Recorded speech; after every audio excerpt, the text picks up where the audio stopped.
आप सभी का एक बार फिर से इस क्लास में स्वागत है। कक्षा 11 रसायन विज्ञान की। आज का टॉपिक हमारा रहेगा क्वांटम संख्याएं। इससे पहले हमने कक्षक, उपकोष, कोष के बारे में बता दिए हैं। आज हम जानेंगे क्वांटम संख्याएं क्या होती हैं। ठीक है, तो क्वांटम संख्याएं होती हैं जो किसी भी परमाणु में इलेक्ट्रॉन का पता बताती हैं।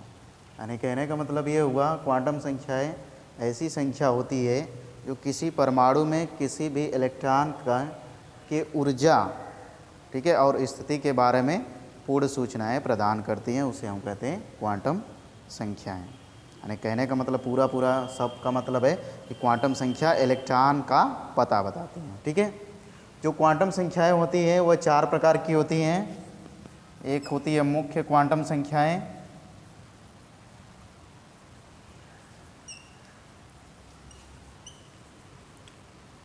दूसरा होता है द्विगंशी क्वांटम संख्याएं, द्विगंशी क्वांटम संख्याएं, तीसरा होता है चुंबकी, और चौथा होता है चक्रण क्वांटम संख्याएं।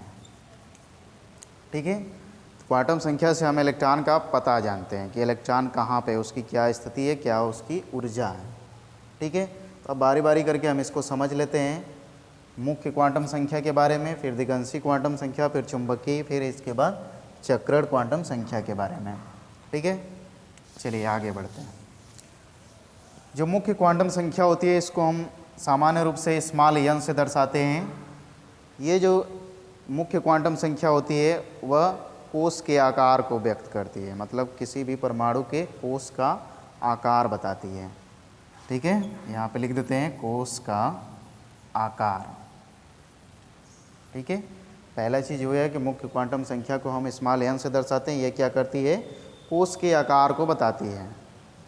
ठीक है, इसका जो मान होता है शून्य के अलावा कोई भी संख्या हो सकता है, यानी n बराबर 1, 2, 3, 4, 5 ऐसे डॉट डॉट करके कुछ भी हो सकता है।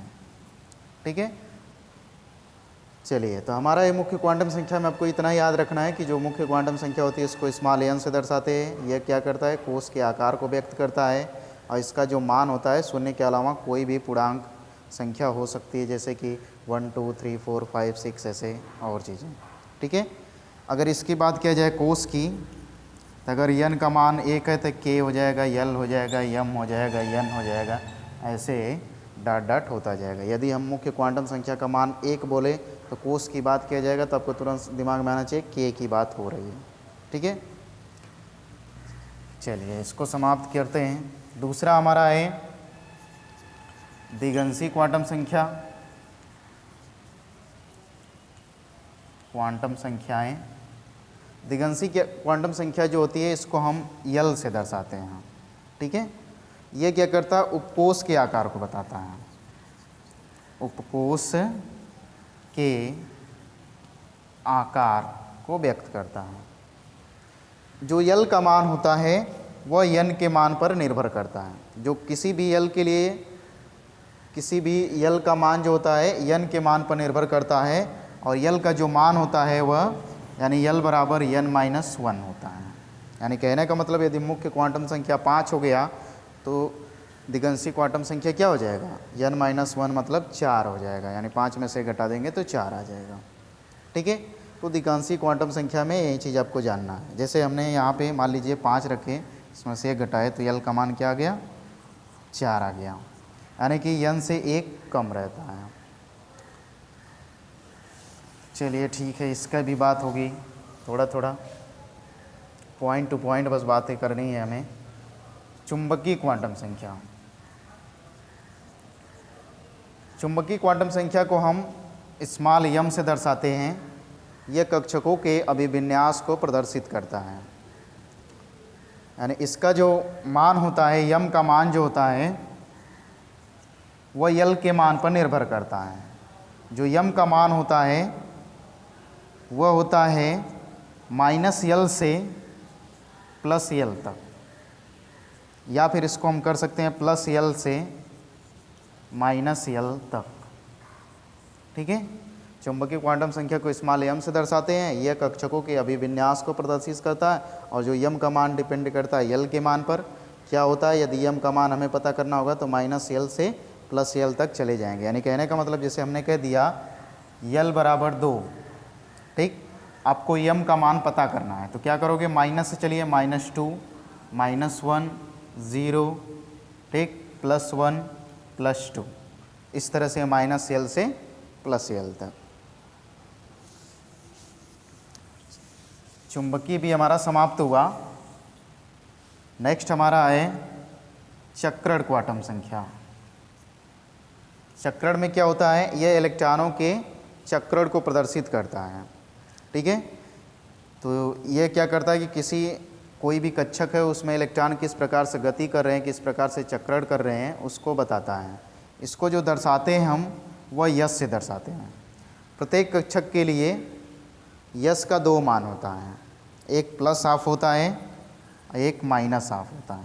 आपको बताएं कि एक कक्षक में 2 इलेक्ट्रॉन होते हैं, उसी तरह यहाँ पे एक कक्षक रहेगा तो उसमें 2 इलेक्ट्रॉन को प्रदर्शित करता है। उसको हम लिखते हैं +हाफ और -हाफ से दर्शाते हैं, ठीक है। इसको हम दिखाने के लिए एक क्लॉकवाइज और एक एंटी क्लॉकवाइज को प्रदर्शित कर देते हैं इस तरह हाफ एरो से। इसको फुल एरो भी बना सकते हैं, यहाँ हाफ लिखने का मतलब हाफ कर दिया जाता है, इसको फुल एरो का भी प्रयोग कर सकते हैं, मतलब इस तरह से और इस तरह से कहीं कहीं मिल सकता है, ठीक है। तो ये हमारा पता चल गया कि चारों क्वांटम संख्या क्या होती है, उसके कितने प्रकार होते हैं और ये सब क्या क्या परमाणु के अंदर इलेक्ट्रॉनों के बारे में बताते हैं, ठीक है। अब देखिए, अब इस पर हम एक न्यूमेरिकल कर लेते हैं सिंपल सा। जैसे कह दिया जाए, मतलब किसी परमाणु के लिए n का मान 3 हो तो सभी क्वांटम संख्याओं के मान बताइए। सभी क्वांटम संख्याओं के मान बताना है, ठीक है। कौन कौन से, यानी आपको n दिया हुआ है, आपको l पता करना है, m पता करना और यश पता करना है। तीनों के बारे में आपको, ये तो दिया हुआ है 3, इसको पता करना है, इसको पता करना है, इसको पता करना। अगर ऐसा प्रश्न आ जाए कि मान लेते हैं कोई भी परमाणु या कोई भी तत्व है जिसके लिए मुख्य क्वांटम संख्या का मान 3 हो तो सभी क्वांटम संख्याओं के मान बताइए, तो करना नहीं है, स्टेप टू स्टेप चलना है। क्या करना है, यहाँ पे n का मान दिया हुआ है 3, हमें चाहिए l का मान। तो आप जानते हो l का मान क्या होता है, n-1, तो यहाँ पे निकाल लेंगे तो 3 - 1 = 2, ठीक है। 2 आ गया, हमें l का मान 2 पता हो गया। अब बात कर लेते हैं m का मान। तो m का मान जानते हो, -l से +l तक, तो चलिए, -l मतलब -2, -1, 0, +1, +2, ये हो गया। m का मान हमें पता चल गया। यश का मान आप जानते हो कि प्रत्येक यश का मान m के मान पर निर्भर करता है। प्रत्येक m के लिए यश का मान 2 होता है, यानी एक कक्षक में 2 इलेक्ट्रॉन होते हैं, ठीक है। तो प्रत्येक, चाहे वह मान कुछ भी हो, चाहे -2 हो, चाहे -1 हो, चाहे 0 हो, m के प्रत्येक मान के लिए यश का 2 मान होता है। तो इसके लिए अगर हम करना शुरू करें तो इसके लिए क्या हो जाएगा, +हाफ -हाफ, कामा कर दें। यहाँ इसके लिए भी +हाफ -हाफ, इसी तरह से इसके लिए +हाफ -हाफ, इसके लिए भी +हाफ -हाफ, फिर इसके लिए भी +हाफ और -हाफ, ठीक है।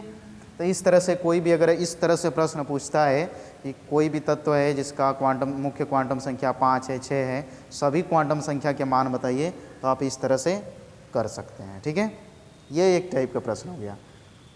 आगे प्रश्न पूछा जाता है कि कोई भी परमाणु, जैसे मान लीजिए कहते हैं सोडियम के अंतिम इलेक्ट्रॉन की क्वांटम संख्या बताइए, चाहे स्कैंडियम के अंतिम इलेक्ट्रॉन की क्वांटम संख्या बताइए, चाहे क्लोरीन के 10वें इलेक्ट्रॉन की सभी क्वांटम संख्या बताइए। इस पर थोड़ा सा कुछ और काम करना पड़ेगा, जो आगे चल के एक इलेक्ट्रॉनिक विन्यास आता है, आप-बाऊ नियम होता है, आप-बाऊ का नियम नहीं, तो उसको जब बता देंगे तो उस पर आधारित जो प्रश्न होंगे तो उसको बता देंगे, क्योंकि इस पर जब तक वह आप-बाऊ नियम के अनुसार इलेक्ट्रॉनिक विन्यास आपको पता नहीं रहेगा तब तक आप इसको नहीं कर पाएंगे, जो दूसरे टाइप का प्रश्न बताएं। अगर इस टाइप का प्रश्न पूछता है कि कोई तत्व है जिसकी मुख्य क्वांटम संख्या 2 है, उसके लिए चारों क्वांटम संख्या बताओ, तब तो आप ऐसे कर लोगे, ठीक है। लेकिन अगर कह दे दूसरे टाइप का प्रश्न कि सोडियम के तीसरे इलेक्ट्रॉन की चारों क्वांटम संख्या बताइए, चाहे 10वें इलेक्ट्रॉन की बताइए, तो थोड़ा सा नियम बदल जाता है। इसके लिए हमें आपबाऊ नियम के अनुसार इलेक्ट्रॉनिक विन्यास जानना होगा, तब जाके हम कर पाएंगे, ठीक है।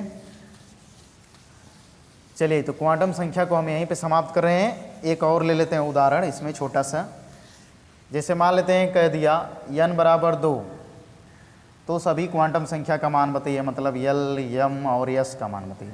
तो n माइनस 1 यानी बराबर, यहाँ पे कर लेते हैं 2 माइनस 1 बराबर 1। इसके लिए मान करेंगे l के मान पे -1 0 प्लस 1।